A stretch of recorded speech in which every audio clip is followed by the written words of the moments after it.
Josh Haskell from ABC News, who will moderate the next panel. Josh Haskell is a reporter for ABC 7 Eyewitness News. He joined the ABC 7 team in July 2017. Josh came to ABC 7 from ABC News in New York, which is when I met him, where he worked as a reporter and field producer for 6 years. Most recently, Josh spent 18 months on the 2016 campaign trail, first based in Iowa for the caucuses, and then part of the ABC News team following Hillary Clinton's campaign. I'm sure that many of you have seen him on television covering housing and homeless issues, fires, and a lot of really, really important breaking news for ABC 7. I am so excited that he has agreed to moderate our next panel on homelessness. Josh Haskell, thanks.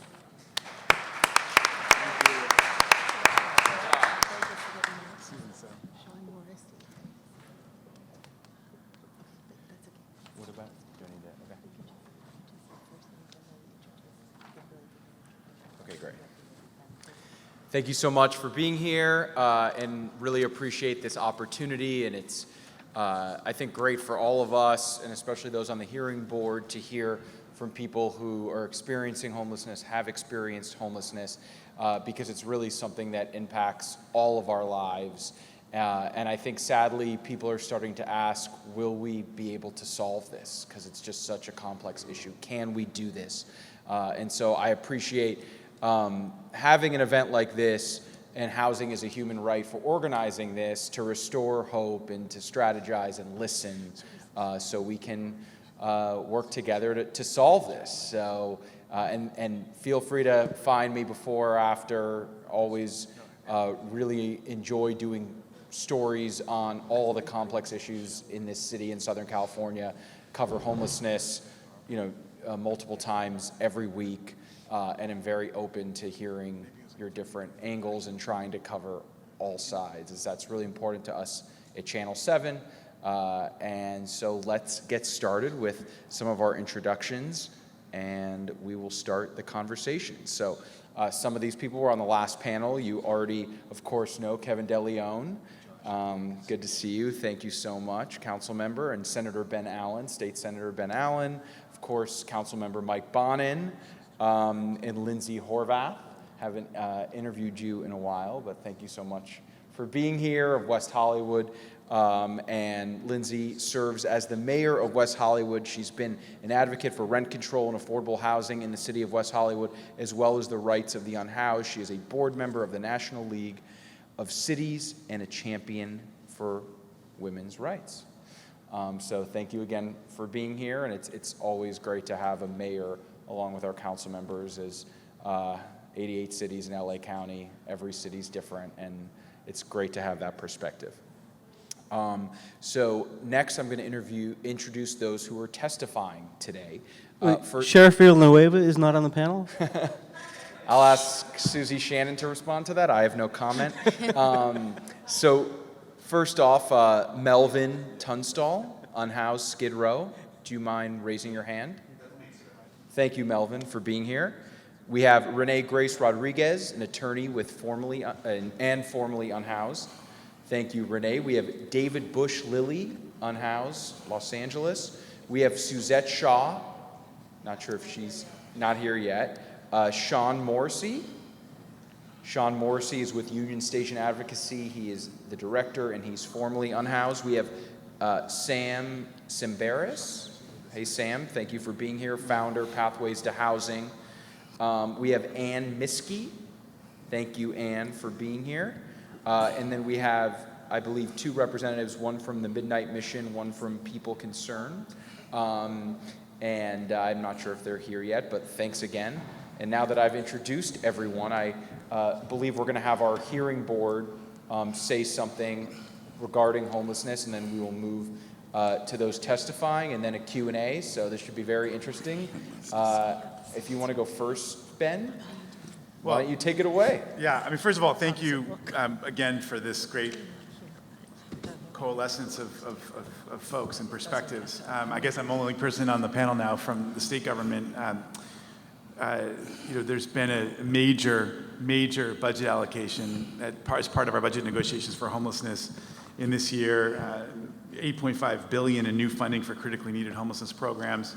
And a lot of that money is going to come down to help the good folks on the panel and others in local government address the homelessness crisis that we have. And so we're all, of course, really hopeful that that funding will be able to put a serious, really help the initiatives and the programs that they're doing in conjunction with some of the folks that are represented here. So once again, a problem that has gotten worse and worse. I represent the communities of Venice and Hollywood and a number of others that have just seen an absolute proliferation of needy folks on the streets. And so I certainly stand ready to assist my friends and partners in local government and also in the advocacy community to do whatever we can to get the resources out to assist with these efforts. So I'm looking forward to the panel discussion today and want to be a real partner with Housing as a Human Right and our local government partners here in this effort. Thank you so much. Kevin? Thank you so very much, Josh. Thank you very much to my good friend Benjamin, Alan, and once again, thank you very much, Susie Shannon, for bringing us together. Let me say this very quickly, that homelessness is the moral crisis of our generation. And our generation is going to be judged on how we deal with this humanitarian crisis, unlike anything we've ever experienced before. Yes, we've always had a homelessness population in LA and elsewhere, but nothing like we are experiencing today. I want to put this in context, because if Los Angeles is the epicenter of homelessness nationwide, short for New York City, then the district that I have the honor to represent, District 14, where we're in it today, is ground zero. I have more unhoused individuals than any other part of the city or county of Los Angeles. Let me take that a step further. I have more unhoused individuals in CD 14 than the entire homeless populations of the cities of Oakland, Stockton, San Jose, San Diego, Las Vegas, Chicago and Phoenix, Chicago and Houston. By the way, Houston as well as Chicago and Houston are the third and fourth largest cities in America. Pittsburgh, Cincinnati, Baltimore, Washington, D.C., et cetera, et cetera. That gives you the magnitude of the crisis. And every level of government, being local, state, county, as well as federal, must work in concert with each other. I had a member of Congress say, hey, when are you going to fix that mess that you have there? And I said, well, last time I checked, they're your constituents too. And the last time I checked, HUD, which is a federal governmental agency, has not increased the value of the Section 8 voucher housing, which contributes to homelessness. And that's why I've introduced a plan called A Way Home, which is 25,000 units by the year 2025. It doesn't make a difference if it's building prefabricated modular housing, which I prefer on government land to eliminate land costs and reduce soft costs, or whether it's adaptive reuse, purchasing a building altogether, because it's less expensive, it's much more cost effective. Or if in fact it's scattered site master leasing throughout the city, throughout the region, so we can do this urgently. This is within the scope of our power at every level of government. Let me just emphasize finally that every human being, again, you heard me say it a few moments ago in the earlier panel, regardless of who you are and where you come from, regardless of the color of your skin, who you love, which God you pray to, and yes, your legal status, everyone deserves a roof over their head. Am I right? Yep. Because we're all human beings that deserve dignity and respect. Thank you. I got one. Thanks. Hard to follow that, Kevin. So let me thanks everybody for being here, and thanks Susie for putting this together, and for so many people on the panel who have made me better and have taught me a lot about this issue and about solutions. You can never get everything 100% right on this issue. You're always in government struggling and trying to be better, and there's times when we are better and there's times when we're not. Josh noted in his introduction that people are beginning to wonder if we can solve this crisis. And the answer is no, unless certain things happen. And just a few of the certain things that need to happen is, one, people need to stop saying no to solutions. Every single solution I have proposed in my district, someone has either sued or appealed to stop. Coincidentally enough, they're the people who are most loudly complaining about the problem in many cases. I have had people sue to stop permanent supportive housing. I have had people sue to stop shelter. I have had people appeal to stop motel conversions into Project Homekey. I have people protesting and already hiring lawyers to stop safe camping or tiny home villages. It is a relentless parade of no. And as long as we keep saying no to solutions, this problem is going to get worse. Let's be honest, that there are certain neighborhoods in the city of Los Angeles where people have more resources and more ability to say no. And that automatically creates an equity problem. And we need to move beyond the no. And the moving beyond the no applies to people in homeless services as well. Because it's a little bit like religious wars, where people who are in favor of one solution are as invested in tearing down other solutions as they are in promoting their own. And we need to get past that as well. Gandhi said all religions are true, and in this case, this crisis is so bad, all solutions have some benefit and some merit, and we need to be saying yes to them all. The second thing that we need to do is we need to be paying attention to everybody who is unhoused. So much of our system has, for good reason, been focused on those who are most vulnerable, that we have a system that almost says to people, we're not going to help you because you're not homeless enough. Yep. We have a system that too often is, I make an analogy between cancer. It's a system that often says to people who have been newly diagnosed with say, lung cancer, come back when you're stage 4. Well, if that's the response, chronic homelessness is going to increase. And if you are making people suffer and wait on the streets longer, they are inevitably going to experience more trauma. It is going to be more expensive and more difficult to help them. And we need to be intervening sooner. That means more solutions, and it also means earlier help and intervention. And the third thing is, we need to stop thinking that local officials are going to solve this problem, because this problem ain't going to get solved unless we stop the inflow into homelessness. There's not enough pathways out of homelessness, and they're slow and they're clogged, and a lot of that is on us. But there are too damn many pathways into homelessness, and they are big and they are wide and they are fast. And housing supply, that's on locals. But income inequality, the lack of housing vouchers, people aging out of the foster system without support, people being released from jails and institutions without a proper support, domestic violence, racism, like all of these things are bigger than the Los Angeles City Council.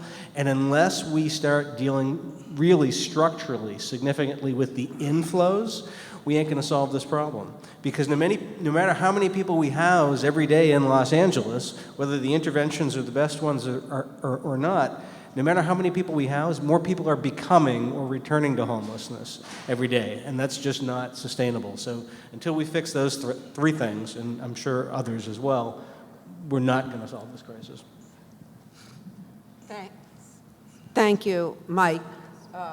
I know it's my turn. So I was thinking back to the first conference that I went to on the issue of homelessness, which, not surprisingly, was put on by Susie Shannon, and I'm not going to thank Susie now. I'm going to thank Michael Weinstein, who has given Susie a platform to make her voice heard more loudly. The real issue here is that we don't have enough housing units to put people in. So we house 100 and 107 more fall into homelessness. We have prevention programs, and I see it. Look, I'm from an affluent community. I'm from Santa Monica, and we, until last year, did have funds pretty much to take care of everybody, and we do. But I do see that it is a tremendous effort. But the thing that I learned in my first Susie conference was that if you actually provide supportive housing for people, 91% of them will stay in that housing, right? So this is not a problem that's unsolvable. We just haven't put in the resources, the time, or the attention to solve it. And the other interesting thing that I do agree with is we need more middle-class people involved in these issues, right? They're seeing it from afar, from their cars, from wherever they are. And I think it is important that we make this a real issue, not in the sense of somebody, not a real in the streets issue, but a sense that all of us are human beings, and we need to see that in each other. And so when some people look at folks who are unhoused, they don't see that, and we need to make sure they do see that. And I have to say that I don't have a perfect solution for it, but we need to start with the children, because I've done these programs with children, and if you can teach children, their parents will learn. So I think we need to do a program in the schools too around education, that we all are human beings and we owe each other the love and care that we give to our own families. Good afternoon, everyone. My name's Lindsey Horvath. I have the honor of serving as the mayor of the city of West Hollywood, and I know my colleague, Councilmember Seppi Shine, was on the past panel, and it's an honor to be here. Thank you, Susie, and thank you, Michael, and thank you, everyone who's made this panel possible. And I know we have a new panelist here, and I hope to get your name when you are able to speak as well. In West Hollywood, we have led with services and care since our incorporation in 1984.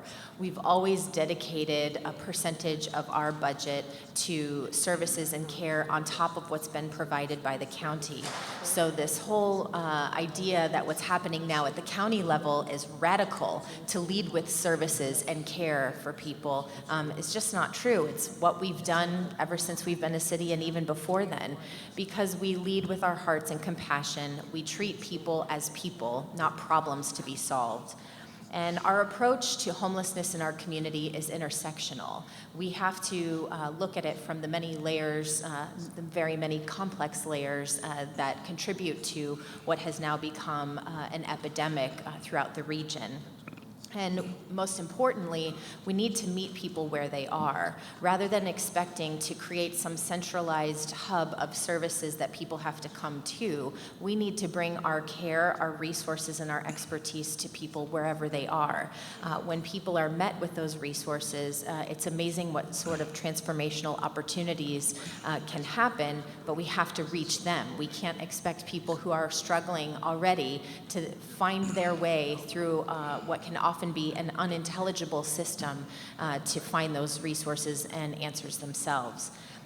We, as I said, lead with care. We partner with community-based organizations to directly meet people on the street with street teams that go out and connect with people directly, providing them the services and access that the city provides with any number of partnering organizations, and that's housing all the way to addiction services, mental health services, many issues that we're able to address, and we partner with a variety of organizations to do that.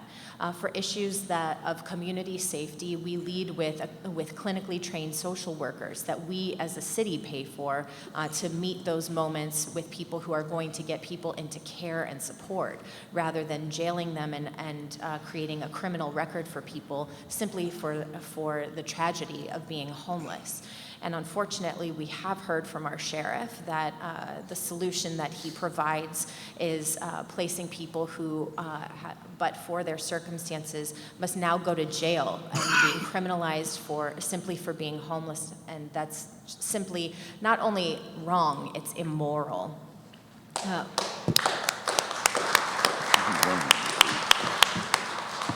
But what we also need to do is help people stay in the housing that they can afford and prevent people from falling into homelessness. And so we also have a program where we provide folks with up to $1,000 a month in helping them with rental assistance to keep people in the housing that they're already in. This is a program that we offer in the city on top of the resources that are offered by the county. And it's a partnership that has to happen, but we've been able to pilot a lot of different different and innovative approaches in our city. We're 1.9 square miles and 36,000 people, so there are some things we're able to experiment with, some things that we've gotten wrong that we're now able to get right with new approaches. And I think that's that kind of innovation, that kind of creativity is possible not only in our community, but in the broader region, because we're working with partnering organizations that already exist here. So all of the solutions that we need are already in our communities. It's about giving the access, the resources, and most importantly, empowering the voices in our community that are already doing this work. Top-down answers are not going to work. We need a bottom-up approach where we meet people where they are, we listen to the communities, we listen to what they need, and go from there. So that's why I'm excited to be here today, to hear from our experts, to learn from each of you, and be a partner in the work that you're doing going forward. Thank you very much.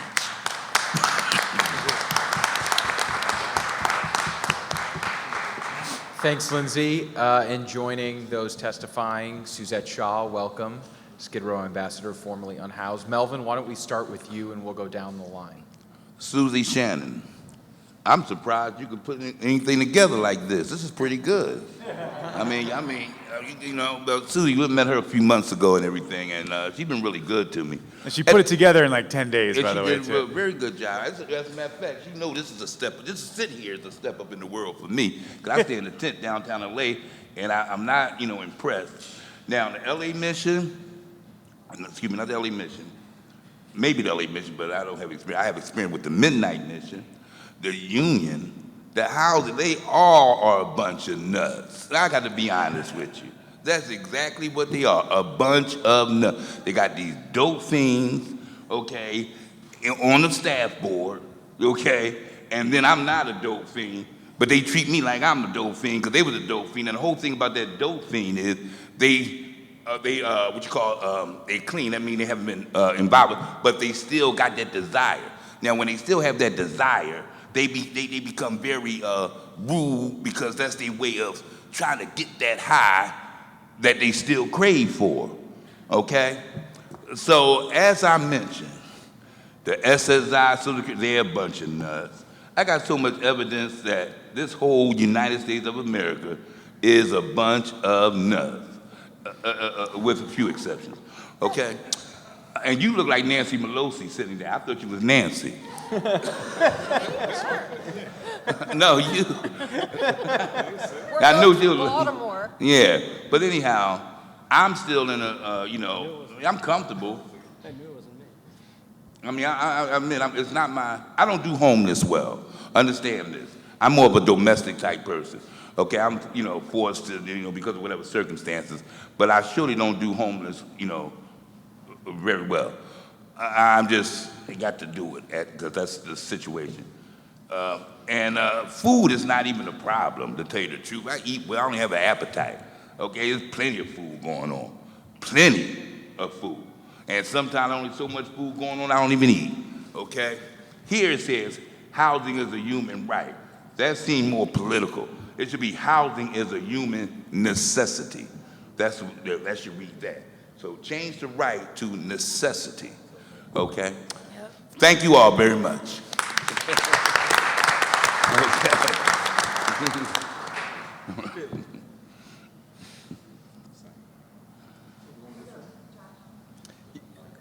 Oh, sure. Yeah.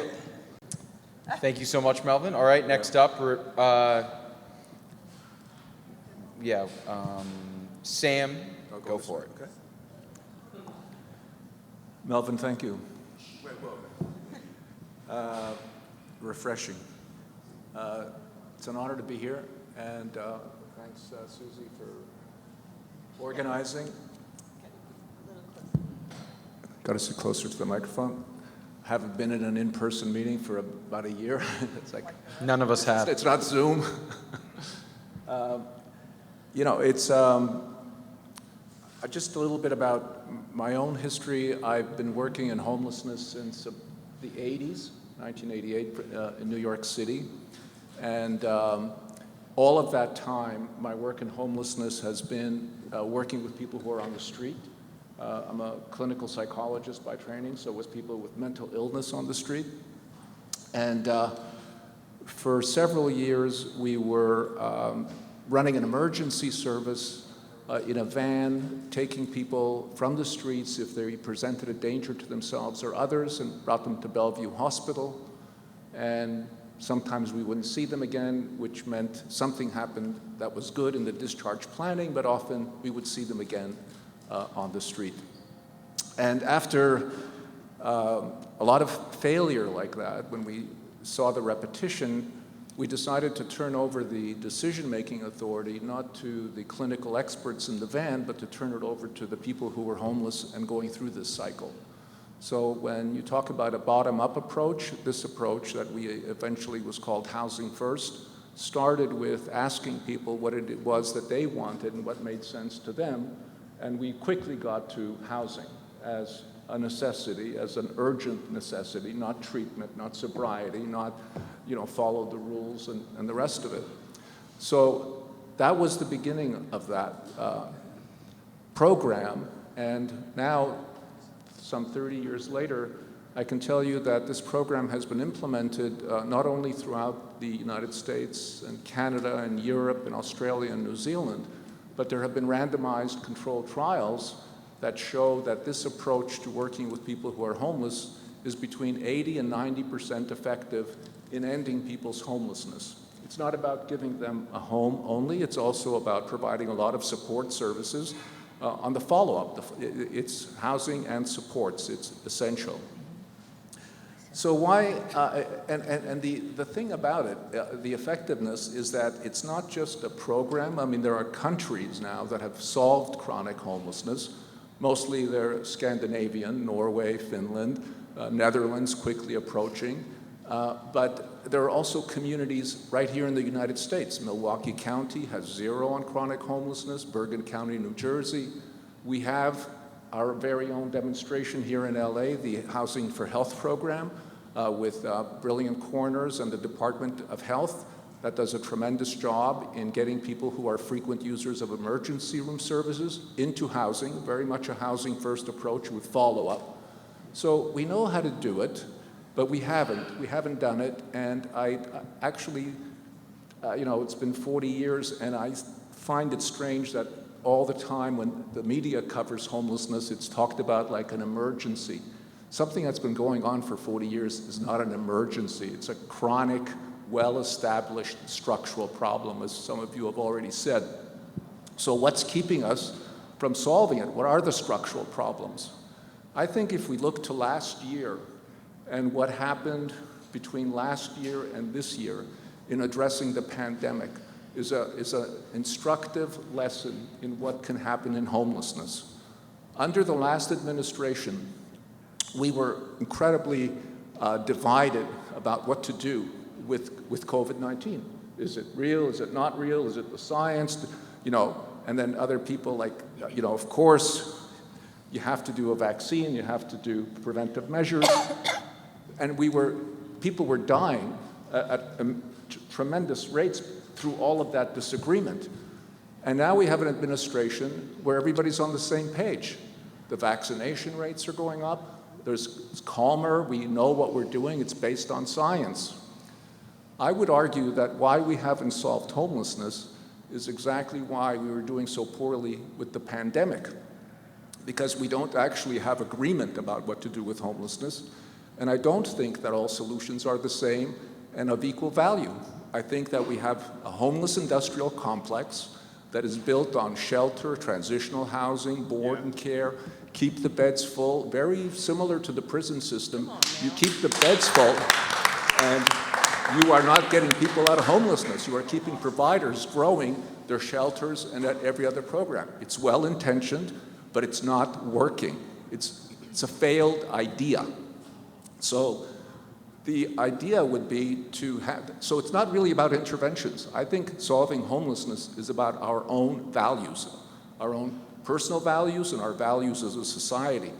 That's why I like this housing as a necessity or housing as a right, because we have to have the whole system pointing to ending homelessness, not serving homeless people, keeping them homeless forever. So and it's possible. I know it's possible because I've seen it, you've seen it, 80 cities have ended veterans' homelessness in this country using the resources, the programs here in LA.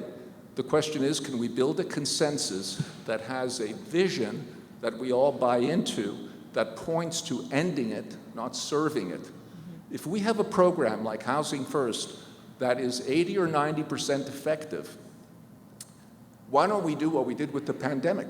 We took over every available space. We put people from the streets right into housing. So we can do it when the crisis is there, or when the motivation is there, or when we're all in agreement. And I would say that if we have an intervention that's 80 or 90% effective in ending chronic homelessness, it's immoral not to apply it. Thank you, Sam. Appreciate it.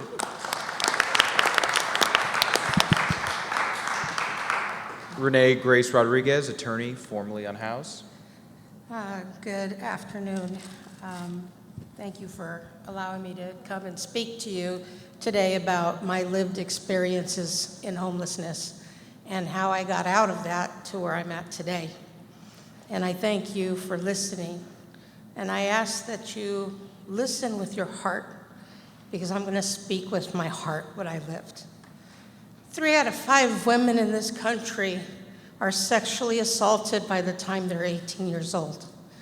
The trauma of my sexual assault from the age of 9 until I was 14 years old destroyed me. For a time, I had no respect for authority that allowed me to live in such conditions where these things happened to me. And so, of course, I made really bad decisions, a lot of bad decisions, because I could not trust anyone. I had no trust. And as a result, with 2 middle fingers in the air, I walked out of my family home to escape the abuse that I couldn't talk about, that was denied, that was happening, and I went out on the street. And I ended up in Berkeley, California, of all places. Don't know why I ended up there, but I did. And it was my first year in college. My parents, not knowing what had been going on because I couldn't speak of it, had bought me a car to be in college with, and I packed everything I had and I escaped. And when I got up there, well, Berkeley, there's no place to park. And when you can't park, you get parking tickets, and next thing I know, I came out and all I had was a backpack on my back, and the car was gone, and everything I had was gone. And I could not call home and ask for help. I mean, supposedly I could, to go back to the terror and the nightmare that I had been living before. There was no way I was going to do that. So in the streets, People's Park became the friendliest place, but People's Park is not that friendly, as many of you might know from that time in '84, but I was blessed. And you guys all know about what the trauma that goes on there if you are a woman on the street. So I did instinctually what a young middle-class person would do, is I said, let me go find a place to hide and sleep at night. That was a huge mistake, because the criminal element that's out on that street found me, and I was raped. After that experience, they tried to help me by putting me into a shelter, women's shelter, for domestic violence women. And in that shelter, it's dormitory style where there's cots. And I can assure you that I was not safe there either, because the other people that were women that were in that shelter with me, they were trying to survive too. And whatever little bit of anything that I had, whatever it was taken from me, because I didn't know how to defend myself. On top of that, I went to another shelter because I wasn't safe there, and one of the counselors began to assault me. So one of the things I wanted to stress that I was lucky to have happened to me was I was arrested for shoplifting. And somebody was really smart in Oakland, California, because that judge gave me a voucher for 60 days to go to the Shattuck Hotel. And there were no strings attached. I didn't have to be sober. I didn't have to do anything. All he told me I had to do was go look for a job and come back in 60 days. And he gave me another voucher for 60 days when I tried to do that. And one of the things, so I don't run out of time, I want to make mention, this housing crisis, the cost of space in this county has had a horrific impact on 12-step programs throughout the county because we have no space to meet. And if it wasn't for 12-step clubs where I could go as sick as I was, morning, noon, afternoon, and evening, to be with other sober people, to learn how to live sober, to learn how to hold a job, to learn how to wash my body, because I didn't even know how to do that. There were times, bathing was a once every 2 weeks proposition, and I didn't want to see my own body because of everything I'd been through. So I want you to know that people need to lose the attitude that I have to be a good person to deserve housing, that I have to be sober to deserve housing, because I am still in survival mode. When I get out from the streets, the law does not apply to me because I'm still trying to survive. But by the grace of God, I had access to 12-step programs, which allowed me a foundation that eventually, and this is why AB 1400 has got to pass. This is why access to healthcare has to pass, because if it wasn't for the fact that I was put in an outpatient program for 3 years, I would not have the 27 years clean and sober I have today, and that's by the grace of God. I would not be the activist that I am today and make the contributions I make today. I would not be a lawyer for 22 years, certified specialist in bankruptcy, and seeing what's happening in our community because of the lack of housing. Do not dismiss the value of dignity, giving people the opportunity to get sober and recovered on their terms. Give them the housing without strings attached, and give them the opportunity to heal. Because until that judge gave me that door that I could lock and know that I was safe and I could sleep and be safe, there was no way I was going to be able to begin to unpack all of the baggage that needed to be unpacked so that I could be where I am today. I thank God for being given that opportunity, and I hope you as our community leaders can please keep the necessity of dignity and allowing people to process their trauma, because there's a lot of it out there. Thank you for letting me share.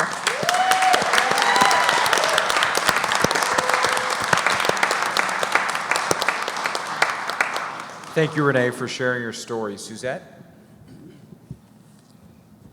Thank you so much for that. I really appreciate it. My name is Suzette Shaw. I'm a Skid Row resident. I write, talk, and I advocate Skid Row from a woman's perspective. I was displaced to Skid Row December 6, 2012. I spent most of my days at the Downtown Women's Center, as I had come to Skid Row from a women's safe house. My family did not know where I was. January 5th, 2013, I picked up the phone in the day center at Downtown Women's Center to let my twin sister know where I was. I have been permanently housed now since July of 2016. I had a major surgery just days after I got permanently housed. I walked around for almost 9 months with a Section 8 voucher, only able to see one apartment in those 9 months. I do a lot of volunteering and advocacy, and although I had volunteered for a lot of entities and had a lot of social workers and case manager and housing specialists, no one would help me. No one would help me. I saw this one apartment somewhere in the Hollywood area, and I remember this high yellow Rastafarian brother saying to me, "I can get $5,000 from a vet. What are you working with?" And I was living on GR, $221 a month, which I lived on for 5 years. And I walked out of there because I was too ashamed, because I didn't have nothing to work with. Nothing. I had nothing. Although I had every credit card in my name prior to ending up homeless, although I had lived in a $1 million neighborhood and was working with a loan officer to buy a home before I lost my job, and after I lost my job, I had nothing. So, with that said, I just want to move on to some of the programs, because I know we have limited time, and I know I'm going to get that end sign. Someone spoke about Housing for Health, and I feel that it's a great opportunity for Housing for Health to really be the key folks as far as propelling people who are struggling with dependency, with the need for housing and gravely disabled and so forth. We have these subpopulations on our streets who are falling into chronically homeless populations. And also I have to say, as someone who spends time on the streets going block to block, shelter to shelter with research projects, people become very conditioned to the lifestyle, and it becomes very hard for them to get off the streets. So I think Housing for Health could create model programs that would be innovative to support them. I currently live in a permanent supportive housing building here in Skid Row, and it's actually a model program where they have market rate, they have Section 8, they have PSH, and then they have people who are gravely disabled. I think it's called an Exodus program or what have you.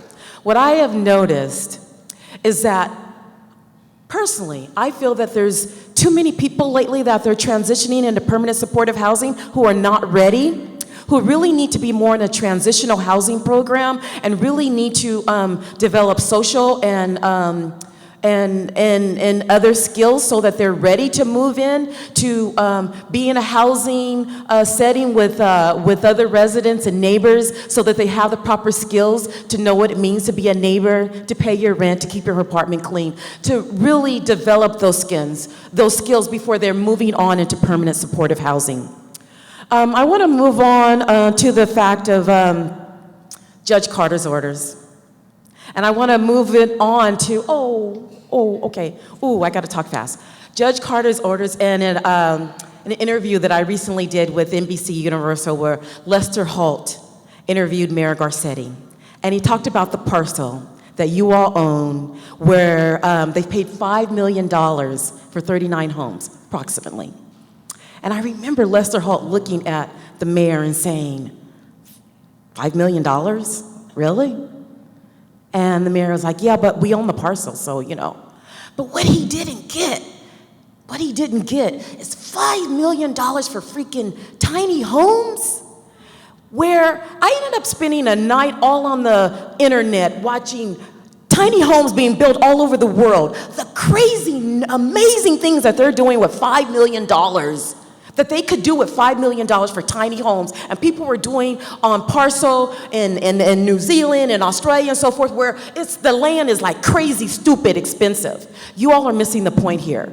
One is that Habitat for Humanity, why has that never come into play when it comes to people in poverty and Skid Row? Why do we never get to have the opportunity to have our own home and where is Habitat for Humanity? And I know a lot of y'all got a lot of crazy, rich and celebrity friends, so why aren't we getting them to help support us with the NIMBYism and building the homes and divesting and investing in those homes so that, one, we're getting the buy-in of the celebrities who are living in the same homes as the NIMBYs who think they're too good for us. And by the way, why aren't we doing eminent domain in those communities where they don't think they have the right, that we have the right to live in their communities? And the reason why I mentioned eminent domain is the simple fact that, you know, there was this thing called redlining, where people like me and my ancestors, we were displaced.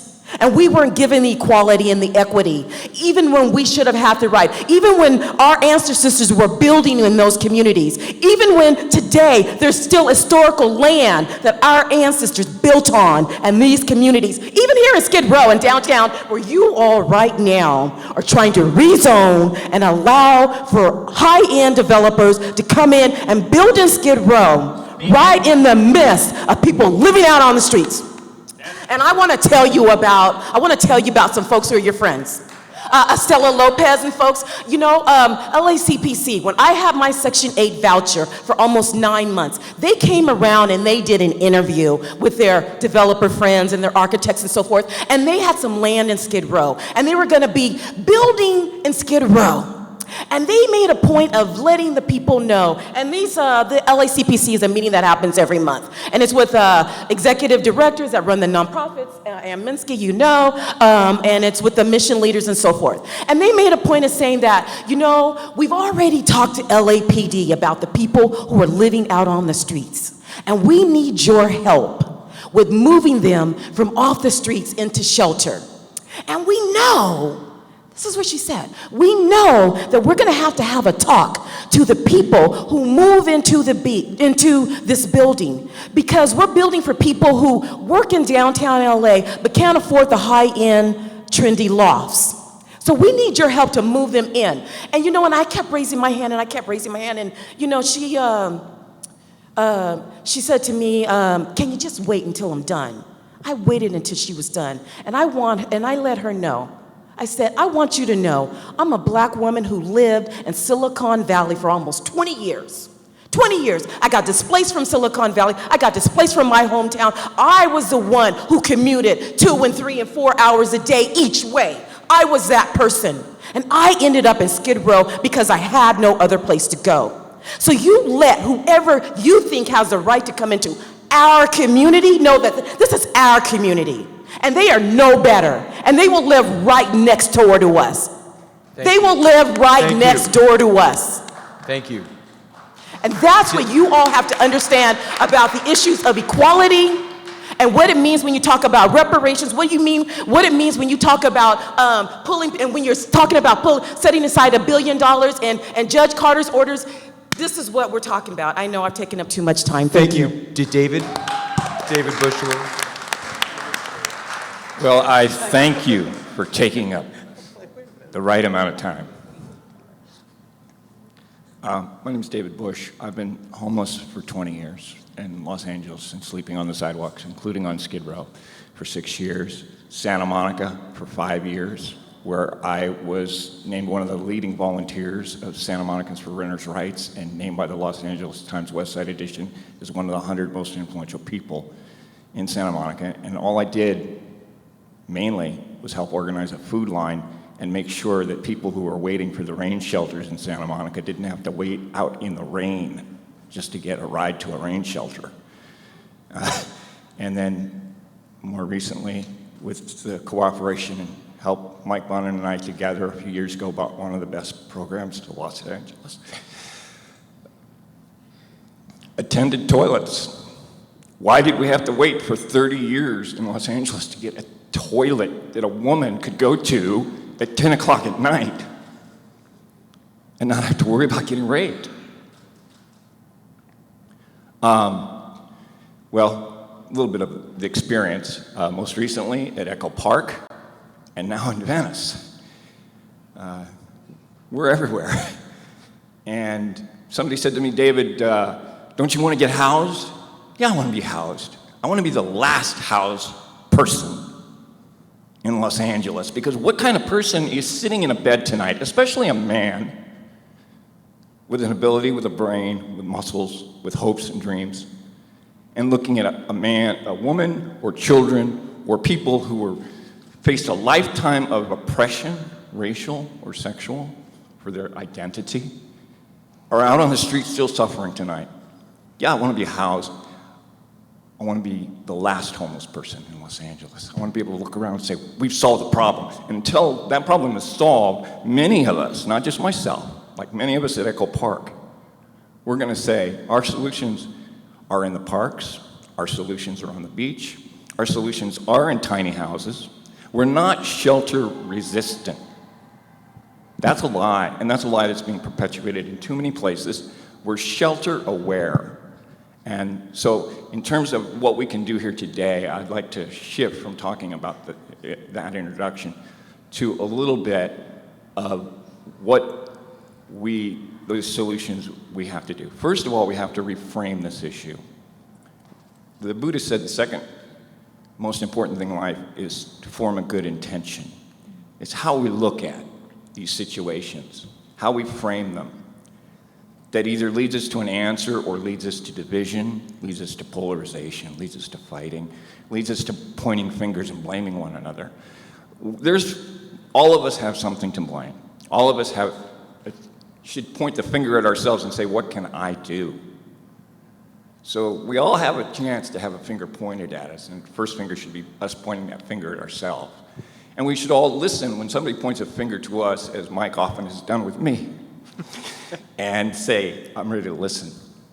I would like to start by pointing the finger actually to our moderator, because our moderator is part of the media which is framing this question, which all of us who are involved in this city, or all of us who are politicians, have to deal with. It struck me as very interesting that the Sheriff Joe Arpaio of homelessness, Alex Villanueva, terrified us all this week with one of the most off-the-hook, QAnon-ish presentations we've ever seen in this town. He must have got all his talking points from QAnon, from this lie that people are coming to Los Angeles because of the homeless leniency. That's a lie. 75% of the people who are homeless on this street are people who lived and worked and contributed to this town.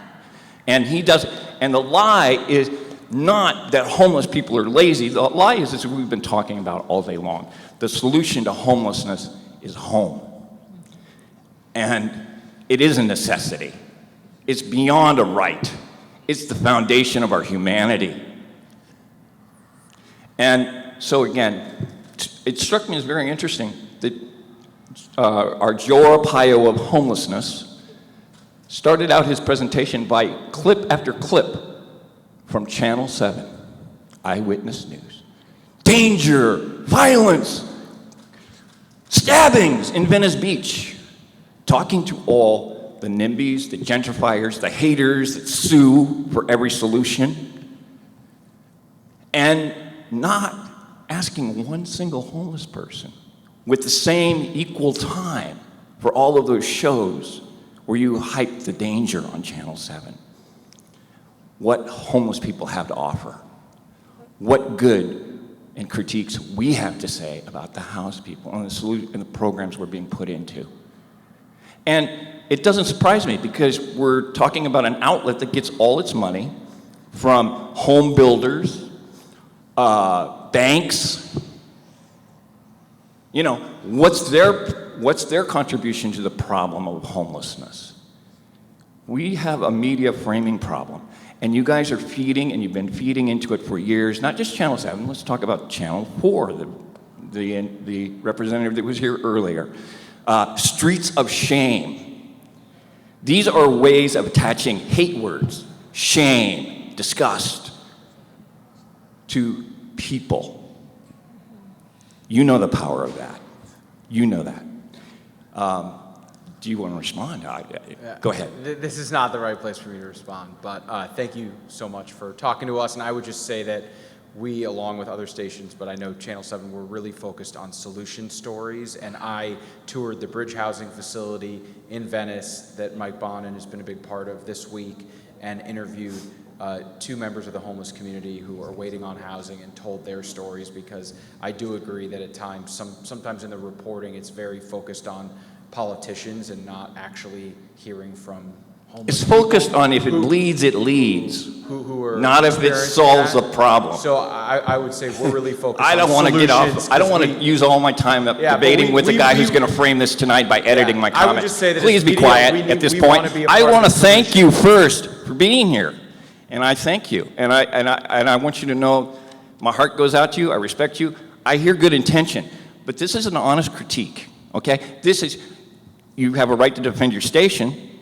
And I'm sure you're doing your job because you believe it's defensible and defendable. And I'm not trying to corner you here. No, you're not at all. I just want to move so on let's to Ann, let's move on to that, because I want to get on to a couple of other things, if I may, Mr. Moderator. Thank you. Thank you, Ann. And did I run out of time? Am I done already? It's about the fight.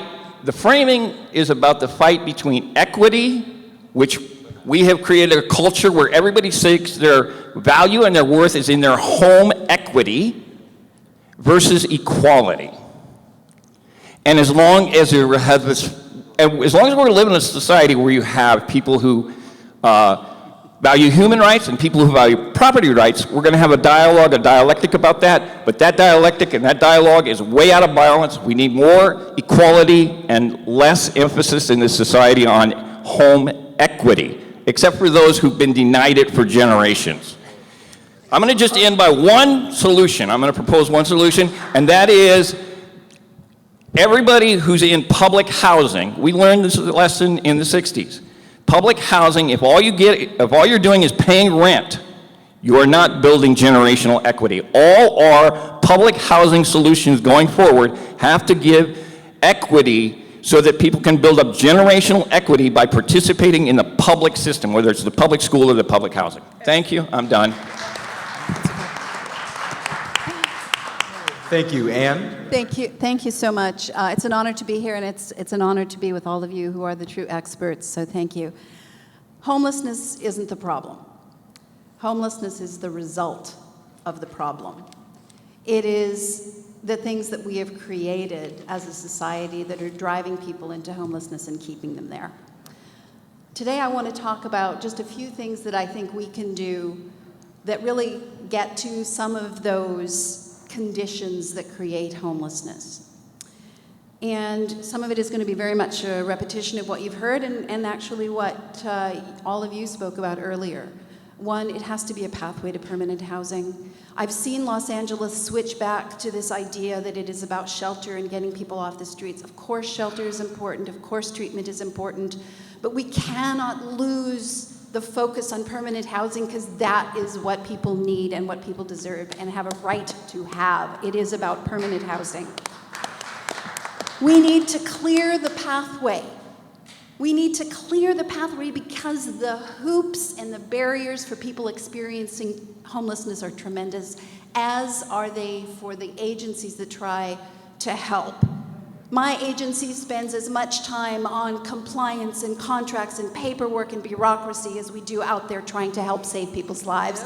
And you elected officials can help us get rid of those barriers. We have to stop blaming the people. It is not about mental health. It is not about addiction. It is not about choices. It is about the system that drives people into homelessness. It is the fault of the system, and sometimes it's not the failure of the system. The system is doing exactly what it was meant to do. And we have to change those systems. And again, we look to our elected officials to help us make those changes. And we have to stop asking for permission, because the answer will always be no. And Councilmember Bonin, I feel for you and I applaud you. You are a man of courage and conviction, and I cannot imagine what you've had to deal with. We have to make it illegal for people to say no. We don't allow them to say no, we don't want black people in our community. We don't allow disabled people in our community. Why the hell should they be allowed to say we don't want unhoused people in our community? We need to say, this is right, this is just, this is humane, and no, we are not asking your permission, we are doing it. And I want to give a small example of something that has worked tremendously well. And here I want to call out my Councilmember De León. We have the honor as an agency of managing 2 Project Home Key hotels, and I think everybody knows about them.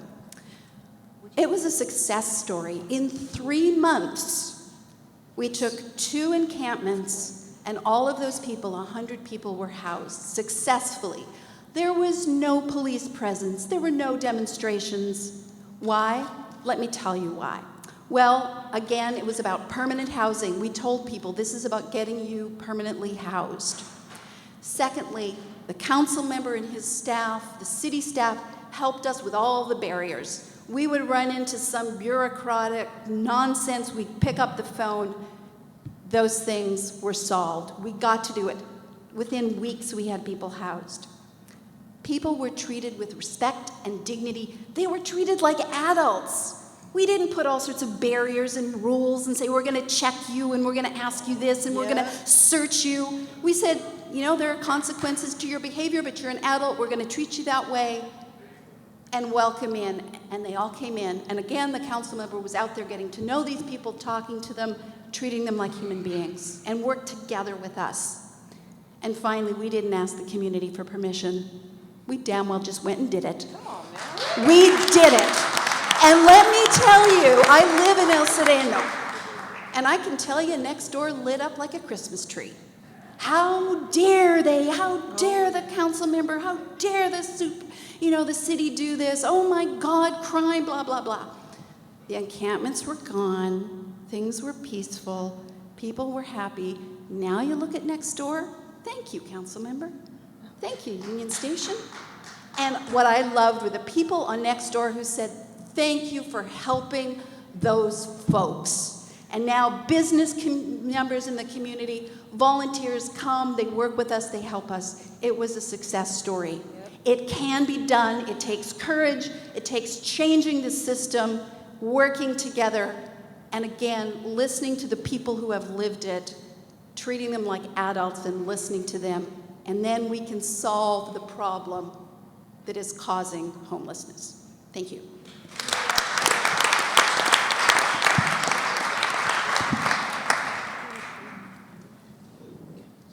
Thank you. Go for it. Oh, I'm Sean Morrissey. Honored to be here. I just want to thank all of my colleagues here on the panel. I'm constantly amazed anytime someone is able to stand up and just share their story, oftentimes a story of trauma. And so I'm going to try to match that bravery myself. And my story isn't that much different from a lot of stories. You know, the first time I was sexually abused was at 8, and that was just a fact of life in my household. That went on for many, many years.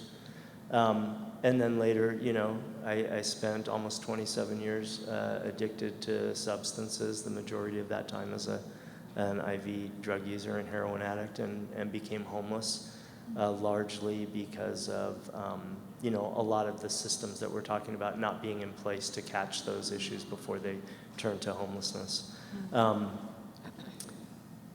You know, David said it, it's taken us 40 years to figure out that the solution to homelessness is an actual home, you know, and it's crazy that for the first 30 of those years, we didn't offer homeless services. We didn't offer homes as a part of what we were doing. You know, we made people jump through a whole bunch of hoops, and then we ended up calling them the homeless at the end of the day. So we reduced an entire group of people to this moniker, you know, where homelessness is really just a temporary event in someone's life, not a defining, you know, characteristic or personality trait. And language is so important, you know, and to just add to what everybody has shared, we've pathologized homelessness, you know, and we need to stop doing that. We're looking at people as the sum of a condition that they might be experiencing, and we've stopped looking at all of the broken systems and structures that have created a lot of the pathologies that we're looking at here. You know, homeless housing is a term that we use, and that's a misnomer. There's no such thing as homeless housing. The minute you sign a lease, you're no longer homeless. That's pathologizing. We need to stop that type of language and stop thinking about it in those ways. You know, David again said this, you know, service resistant. People aren't service resistant. Human beings aren't service resistant. They're not compliant. They're not non-compliant. Those are terms that we've created to describe systems that have not worked, you know, instead of bending the system to meet the needs of the individual, what we've done is made people jump through hoops to meet the requirements of the program. And you know, substance use and mental illness gets called out a lot as a root cause of homelessness, and I would say that those, again, aren't root causes. Those are symptoms of larger structural issues and failures. You know, it can be days, it can be weeks to months to get a detox or a treatment bed. I spent the last year of my homelessness trying to get into drug and alcohol treatment and just couldn't do it. Yep. It can take 3 months to get in front of a psychiatrist to get medication. These systems are continue to be broken. They're the same systems that created this problem, and they're the same ones that are perpetuating it today. I'm going to call out just the just to look at the mental health system and the substance use treatment system.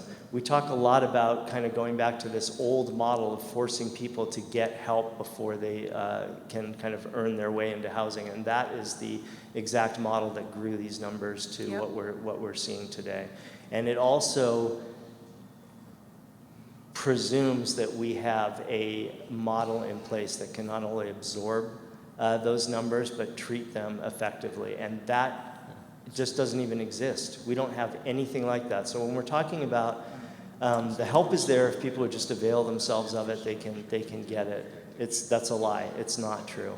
The treatment system model is set up. It's extremely rigid.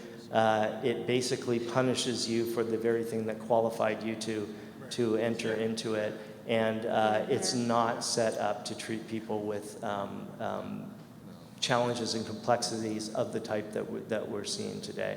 That whole system just needs to be reworked, and it needs to focus on what we've all been talking about, I think, tonight, just this idea that people experiencing homelessness are human beings. You know, Anne said it. We've been mistakenly blaming the people who are experiencing the problems as the ones who have created it.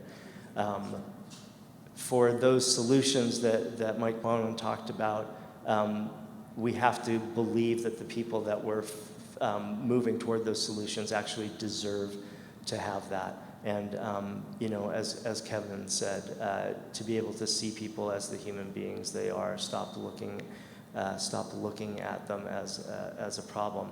NIMBYism is rampant. You know, I loved what you were saying, that we just have to figure out how to stop saying no, and we have to figure out how to stop saying yes, and we need start saying yes, and we need an array of models and services. The solutions have to be as flexible and as creative as are complex, the people who are experiencing the problem. Thank you.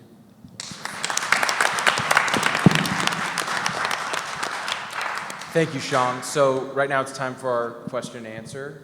Anyone on the hearing board want to start? Yeah, I'd like to jump in very quickly. Go for it, Councilmember. Just an open-ended question for all those in the panel here today. And thank you very much for your amazing testimony and the courage that you have shown all of us and everyone here about your own personal stories. Sam, you know, Anne, as well as Sean and all.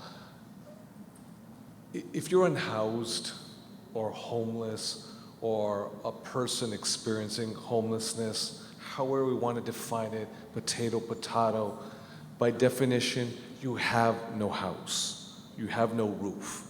Whether you're mentally ill, whether you have an addiction, whether you're there for economic reasons, whatever circumstance, whatever trauma, you know, put you on the streets, or it was a system in itself, right? Whatever the factors is, you don't have a roof over your head. And I think that's the critical component here. Because we talk about outreach, LASA, we had a long hearing today about it, we talk about all these other components. But ultimately, at the end of the day, it's about housing and how we don't define if you have an addiction, you have to be clean and sober. And that's the high bar you have to reach, presuming to your point that we have a system that's set up for mental health and addiction. I was just talking with my colleague here, for those who are perceived to be okay, you know, when it comes to the issue of accessing a marriage family therapist or issues that you're dealing with your children. If you have Kaiser, Blue Cross, Blue Shield, Health Net, it's still an amazing challenge. So when we're dealing with our communities who are living on the streets, it's almost nearly impossible. So what I want to hear is your input with regards to the issue of housing for our homeless community and what we in government, the state and local level, can do. I'm hearing this Byzantine bureaucratic process. We heard it earlier from Michael Weinstein about how we ourselves make it much more difficult. This is not, by the way, a red county or a red state, where if you have politicians who say, we're not going to invest in you because we believe what you've done is sinful, And as a result, God is paying you're paying the consequences. And therefore, at least you know why they're thinking, what they're doing. You don't justify it or agree. It's as this is a democratic city, county, and state. And still we have the deep-rooted dysfunctions that are human-made. So what is it that we can do on the issue of housing to expedite it, to accelerate it? Not in 5 years, not in 10 years, but now. Both short-term as well as long-term. Can I answer that? Sure, through Josh. Yeah. I'll give you the quick answer that I'm working with West Valley Homes. Yes, it's a nonprofit that we provide survival equipment and water and food to encampments out on the street, is particularly in the Canoga Park, Chatsworth community where the homeless are vilified. And one of the reasons why, I'm out and I'm talking to people who are in the encampments, and I'm going to tell you right now, when we can't bring a pet with us that has kept us safe on the street because you won't let dogs in. When you want to put us at the Travel Lodge with basically a punitive nonprofit who claims to be doing good work when they say you can only dry yourself off with paper towels and you can't have a real towel, and then they have bed checks at 10 o'clock at night. Who the heck wants to go into that shelter system when you're treated like you are a criminal? That's one of the biggest problems that we face, and you as the elected need to put that oversight into place to know that these nonprofits are not treating us like we're a bunch of criminals. That's one of the key things that keeps so many people out, and you don't have enough units that allow families to come in, boyfriend, girlfriend that come in, girlfriend, whatever the case may be. I'm going to tell you right now, in my community, in John Lee's district, the promotion is simply religious foundations, which are anti-LGBTQI. I am not welcomed in their shelters. They say I'm welcomed, but I can guarantee you the way I'm treated and the way girls that I sponsor have been treated in there, you need the oversight that the dignity is restored to the people who are being serviced. Otherwise, they're not going to come into shelter. I'm safer on the street than in these bullshit programs. Well said. Well said. May I go? I'll be brief. Go for it. I just wanted to say two things. Listen to the clients, as I wanted to say earlier, shelter aware. She's talking about shelter awareness. We're not shelter resistant. The problem is, and we're not housing resistant. Even those of us at Echo Park, we built a shelter there. We were serving the community. And the city didn't want to listen to us. It didn't want to cooperate with us. It wanted to, the councilman in that district wanted to cover over the rest of the park with disorder and blame it on those of us in that section of the park that was creating order. You need to hear in these programs, the people in them need to have more say on how they're run, because these staffs, especially these low-paid, untrained, suffering people come to these, that they hire to run these programs, look at us, and the worst thing we're hearing, well, you're getting it for free. It's a lie. Mr. De León, we're paying for it every day with depression, with suicides, with drug overdoses. There are and here's another solution we need. We need immediately for the county mental health department to step in, and we need LASA to demand all of their contractors track every single person who leaves a shelter, whether they were evicted or left voluntarily. We don't even have the raw numbers on that. We don't have the raw numbers of how many 911 calls they've had at the Grand Hotel. And we're spending millions to put people in these things. We're actually, our research, working with UCLA and UTAC, the homeless agency, we're looking at maybe 200, 300, 400 times more likely to fall into serious depression, more likely to have a drug overdose, more likely to attempt suicide in a shelter, especially these room key things where they isolate you and treat you like you're in a prison, than if you're on the sidewalk. This is a horror, and we need to demand better tracking and data. We need to know every 911 call that comes to a shelter. Okay? We need to know every suicide attempt, every drug overdose, because they're hiding that. Thank you. And before Sam goes, I need to run because I'm doing a story on this hearing, but Susie's going to take over and do the Q&A. So thank you so much for having me. I do want to really thank Josh Haskell and Josh, you know, I thank you too. and also Beverly White. I think that we are always trying to get the media to focus on these issues in a way that we're framing them, and they both came and spent their day today to make sure that that happened. So I do want to point that out. Are there any questions on the panel? Lindsey Horvath? Thank you. Thank you very much, Susie. And Melvin, Sam, Renee, David, Anne, Sean, Suzette, thank you for the courage that you have to be here, to be real and raw and sharing your stories and your passion on this issue. It's nice to meet you, and I hope that this is just the first of many meetings.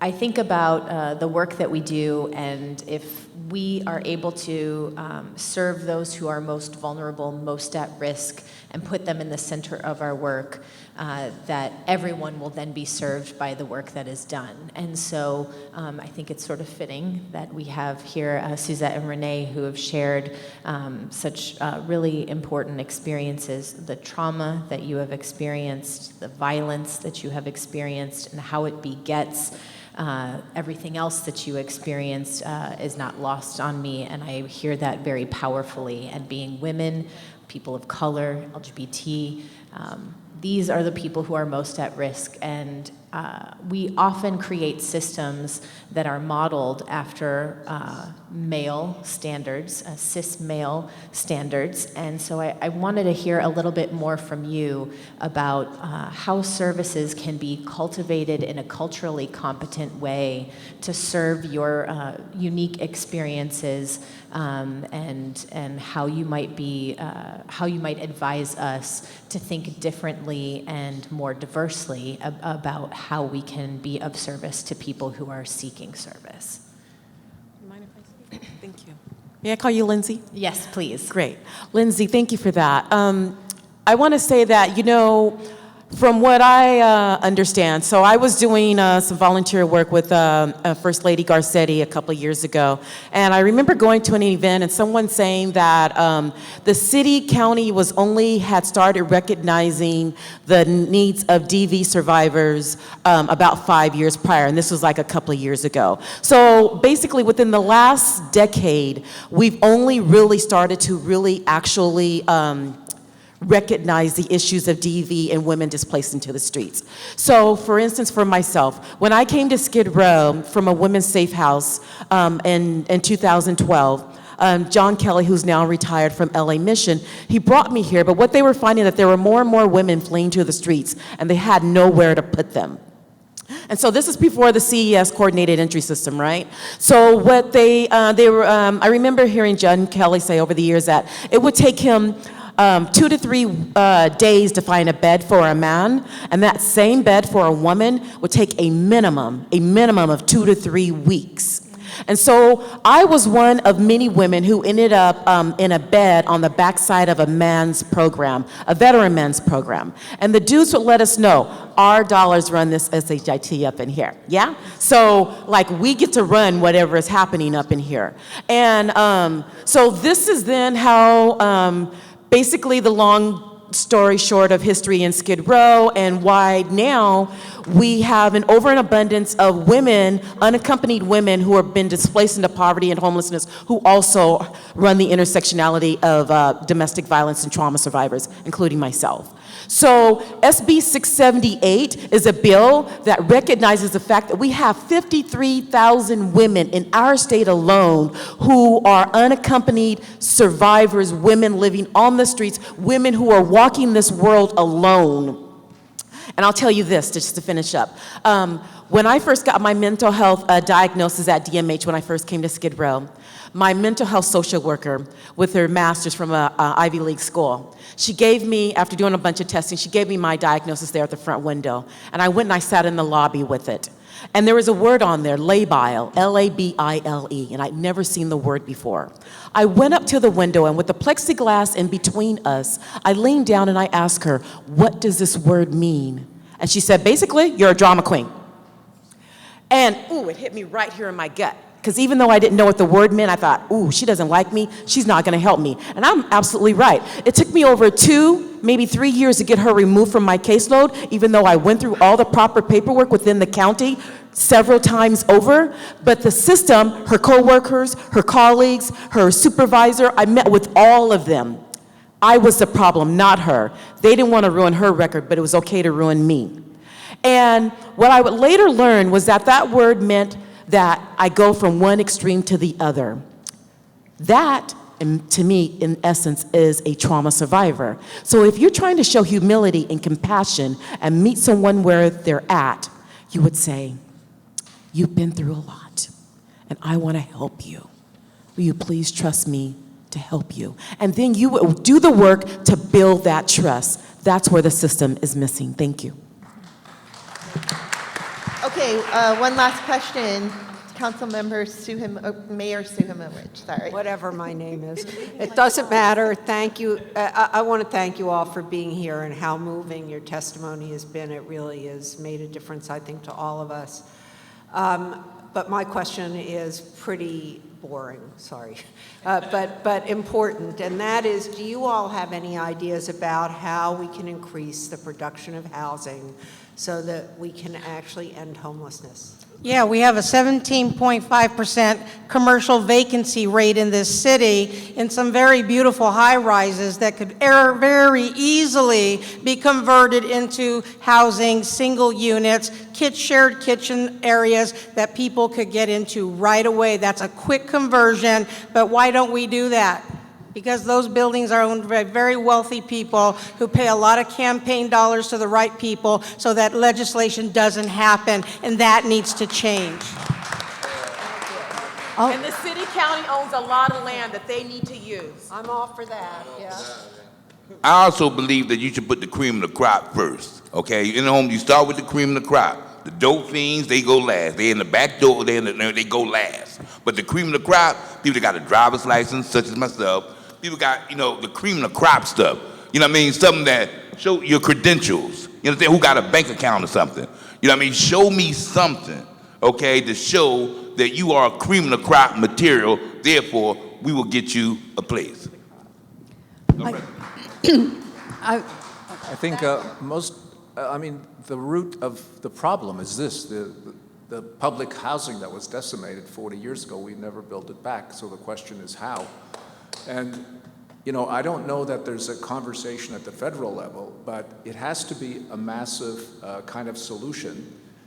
The places that have solved it have had coalitions, faith community, business community, and government, but government has to be central to this. One of the things that strikes me about all of these meetings is that it's not an accident that Los Angeles, San Francisco, Seattle, Portland, New York, all the big cities, the bustling, big boom economic systems are doing extremely well. And we don't tie together the fact that a very high economy is producing homelessness through displacement all the time. Those things are absolutely correlated. And yet we have meetings all the time about substance abuse and homelessness. I've never been to one meeting about real estate greed, avarice, insatiable need for profit. And there's many fewer people on that 1%. I mean, it's a smaller problem. Why don't we solve that? It would solve this. Amen. People paying no taxes.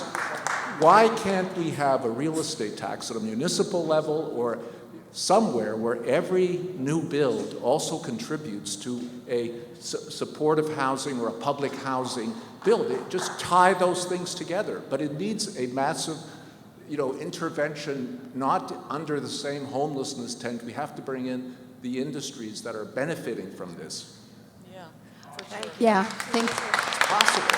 I would say other things, inclusionary housing zoning, obviously, but I think one of the big thing is to any housing, supportive housing, affordable, should be by right.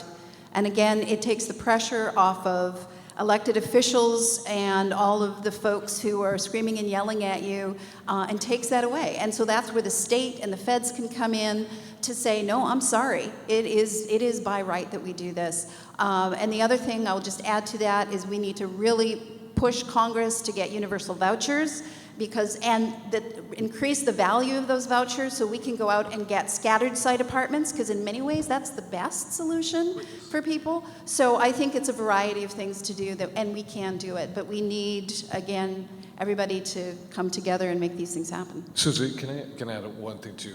Is largely we have two mayors of two wonderful cities here, West Hollywood and Santa Monica.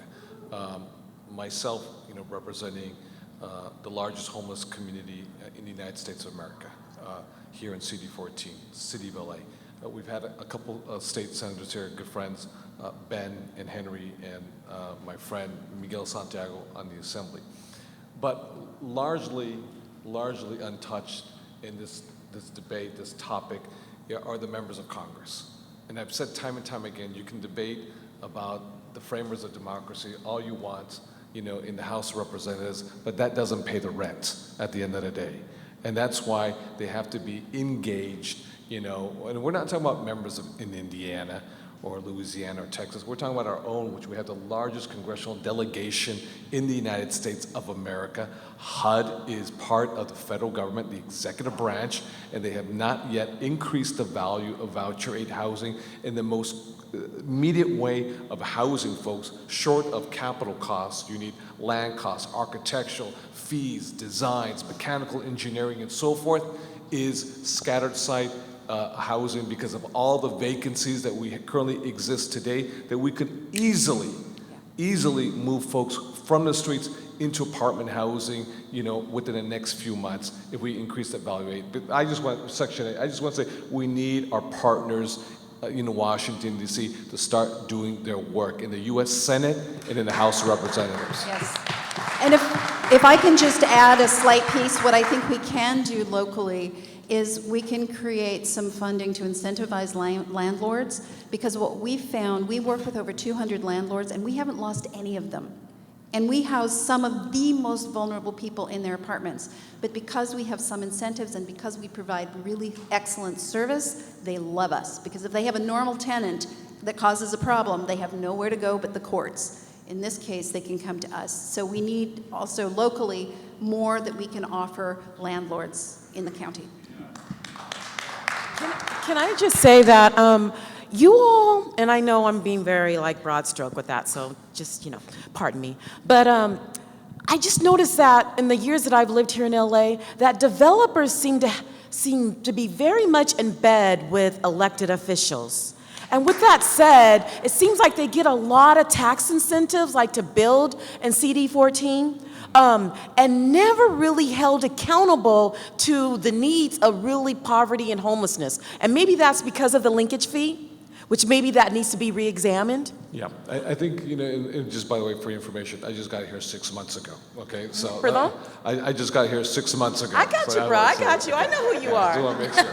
Yeah. The linkage fee, the TFAR, all these very complex formulas, or just that, they're very complex in terms of market incentives for affordability. Why don't we just make it simple and elegant and say inclusionary? And this is the percentage here. It's simple, it's straightforward.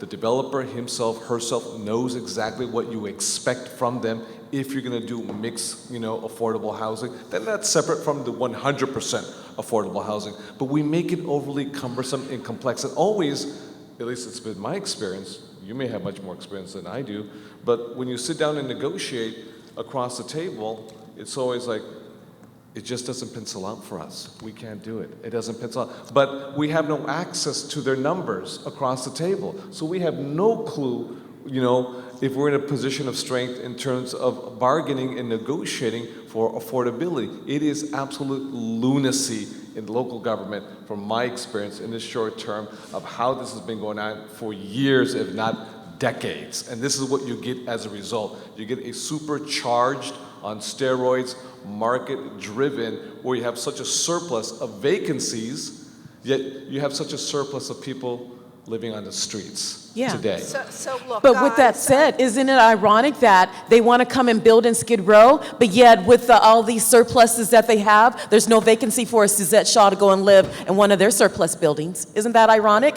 Because you need us to do the negotiating then. Because I tell you, I can negotiate that for you. She's got it. Look, I say so. I am a lawyer. I'm a lawyer. I've negotiated these. I've negotiated with developers, but here's the problem. When you do a 20% affordable project, even 20%, and area median income means half the people are above and half the people are below, what that means is the 20% is for those people, 80% is not for those people, right? And that is a big hole. I truly believe, and I've looked at this issue for a long time, inclusionary is a Band-Aid. 100% affordable housing on government-owned land where everything is deed restricted. I mean, when I say affordable, 100% deed restricted housing to keep the rents where they're predictable for the homeowners. Look, Metro for years was selling its land for market value. We could have had that. It is our land. These are taxpayer dollars. We own the land, and if we build on our land, it costs us half as much. Half the cost of these things is in land value. The final thing is that we can negotiate with the federal government. I know because I personally did it for voucher levels. So you can go to them. We got enhanced level vouchers because Santa Monica was expensive. You should be able to get it in other areas, West Hollywood. You just have to talk to people, but you have to be willing to fly to Washington and talk to HUD. You have to be willing to fly to Sacramento and talk to folks. And most of all, I think we should be not allowing our electeds to take money from real estate developers who are them owned. Thank you. Let me know when you're going and I'll go with you.